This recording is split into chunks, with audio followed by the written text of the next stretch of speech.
बंगाल में चुनाव नतीजों के बाद हुई कई जगह हिंसा में बीजेपी के कई कार्यकर्ताओं को निशाना बनाया गया है। बीजेपी का दावा है कि अब तक 9 की जान जा चुकी है। विधानसभा चुनाव के नतीजों के बाद बंगाल में हिंसा थमने का नाम नहीं ले रही है। सोमवार रात तक बंगाल के कई हिस्सों में हिंसा की घटनाएं हो चुकी हैं। बंगाल बीजेपी अध्यक्ष दिलीप घोष के मुताबिक बंगाल में 9 लोग मारे जा चुके हैं, जिनमें से 5 बीजेपी के कार्यकर्ता हैं। हमारे पार्टी कार्यालय, कर्मी, नेता, तार परिवार, बाड़ी, दुकान सब जगह आक्रमण शुरू करेছে। बंगाल में ज्यादातर हिंसक घटनाओं में आरोप तृणमूल कांग्रेस पर लगा है। हिंसा की घटनाओं पर केंद्रीय गृह मंत्रालय ने बंगाल सरकार से रिपोर्ट मांगी है। हिंसा आगजनी पर राज्यपाल ने भी बीजेपी को समन किया है। साथ ही गृह सचिव से रिपोर्ट भी मांगी है। बीजेपी नेता स्वप्नदास गुप्ता ने गृह मंत्री अमित शाह से वीरभूमि के नानूर इलाके में 1000 से ज्यादा हिंदू परिवारों को हिंसक भीड़ से बचाने की अपील की है।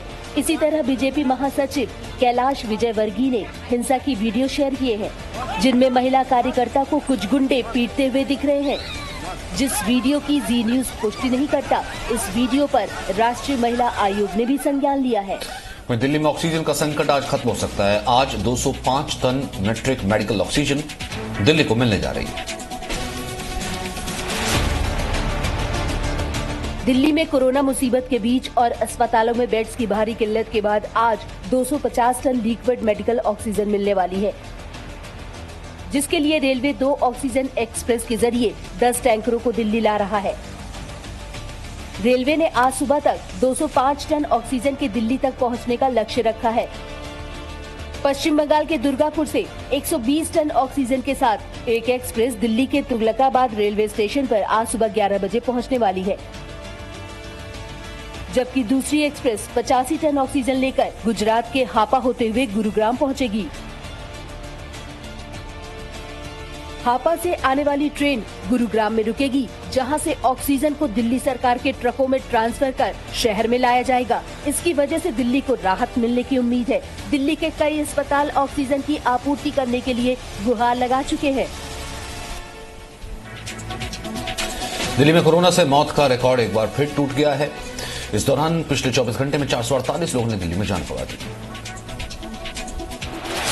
दिल्ली में बीते 24 घंटों के दौरान रिकॉर्ड 448 लोगों की कोरोना संक्रमण से मौत दर्ज की गई है, जबकि इस दौरान कोरोना के 18,043 नए मामले सामने आए हैं, जो 15 अप्रैल के बाद से सबसे कम है। दिल्ली के स्वास्थ्य विभाग के जारी आंकड़ों के मुताबिक संक्रमण दर 29.56% दर्ज की गई। ये लगातार तीसरा दिन है जब दिल्ली में महामारी से मरने वालों की संख्या 400 के पार है। दिल्ली में रविवार के मुकाबले कम सैंपल की जांच की गई, जिनमें से 18,043 लोग संक्रमित पाए गए।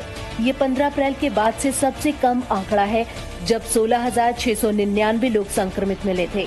दिल्ली हेल्थ बुलेटिन के मुताबिक एक दिन पहले 1,616 लोगों को कोरोना टीके की खुराक दी गई, जो अब तक सबसे कम है। इनमें 1,260 लोगों ने पहली खुराक ली। कोरोना संक्रमण दर दूसरे दिन 30% से कम रहा।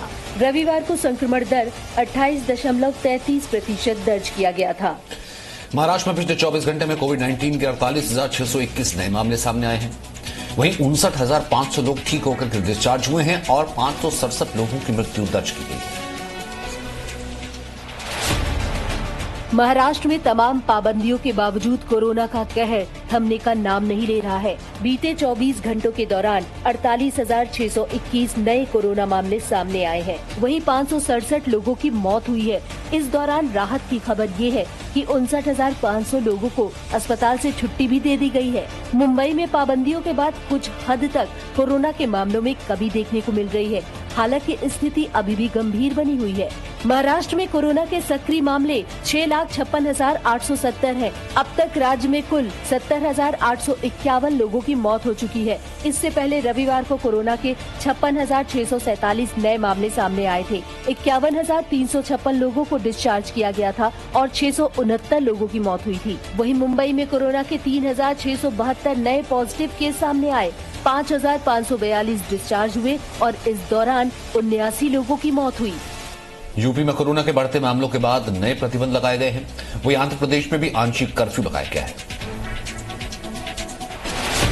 लगातार कोविड के मामले बढ़ने के बाद उत्तर प्रदेश में कोरोना कर्फ्यू गुरुवार सुबह 7 बजे तक के लिए बढ़ा दिया गया है। आंध्र प्रदेश में भी 5 मई से 14 दिनों के लिए आंशिक कर्फ्यू लगाया गया है। पंजाब की तरह चंडीगढ़ में भी सोमवार शाम 5 बजे से 11 मई सुबह 5 बजे तक पाबंदियां लगाई गई हैं। पाबंदियों के दौरान चंडीगढ़ में कोई भी गैर जरूरी सामान की दुकानें नहीं खुलेंगी। सभी सरकारी दफ्तरों और बैंकों में 50% स्टाफ के साथ काम होगा। प्राइवेट दफ्तरों में वर्क फ्रॉम होम होगा। पब्लिक ट्रांसपोर्ट 50% सवारियों के साथ ही चलेंगे। शनिवार और रविवार को शहर में संपूर्ण वीकेंड कर्फ्यू होगा। चंडीगढ़ में रोजाना कोरोना संक्रमण के मामले बढ़कर सामने आ रहे हैं। बीते 24 घंटे के दौरान चंडीगढ़ में 890 नए कोरोना के मरीज सामने आए। अभी तक चंडीगढ़ में 45,196 पॉजिटिव मरीज आ चुके हैं, जिनमें से 36,746 मरीज ठीक भी हो चुके हैं। साथ ही अब तक 507 कोरोना मरीजों की मौत हुई है। चंडीगढ़ प्रशासन से मान्यता प्राप्त सभी पत्रकार फ्रंटलाइन वर्कर्स में गिने जाएंगे। तो भारत में दुनिया भर से देश में कोरोना के लिए राहत सामग्री आने का सिलसिला जारी है। पूरी खबर देखते हैं। पूरी दुनिया पर कोरोना का कहर है और एक बदलते वायरस के खिलाफ इस मुश्किल वक्त में सब एक साथ खड़े हैं। ये तस्वीरें जिसकी गवाह हैं। दिल्ली एयरपोर्ट पर इटली से आया विमान पहुंचा, जिसमें एक ऑक्सीजन जनरेटिंग प्लांट था, क्योंकि देश में इस वक्त सबसे ज्यादा जरूरत ऑक्सीजन की है। यही नहीं, ऑक्सीजन प्लांट के साथ साथ इटली से 20 वेंटिलेटर भी आए हैं। इस मुश्किल वक्त में सहयोग का हर कदम बेहद बड़ा है। इससे पहले भारतीय वायुसेना के विमान की हिंडन एयरबेस पर लैंडिंग हुई, जो जर्मनी से आया था, और इसमें ऑक्सीजन के 4 कंटेनर थे। ब्रिटेन से भी मेडिकल सुविधाएं लेकर विमान दिल्ली एयरपोर्ट पहुंचा, जिसमें 60 वेंटिलेटर के साथ इलाज के लिए जरूरी उपकरण भी थे। जब दुनिया के बड़े बड़े देशों में सबसे ज्यादा खतरा था, तब भारत उनके साथ खड़ा था। और अब जब देश में ऑक्सीजन की कमी हो रही है, तो लगातार दूसरे देशों से मदद भेजी जा रही है।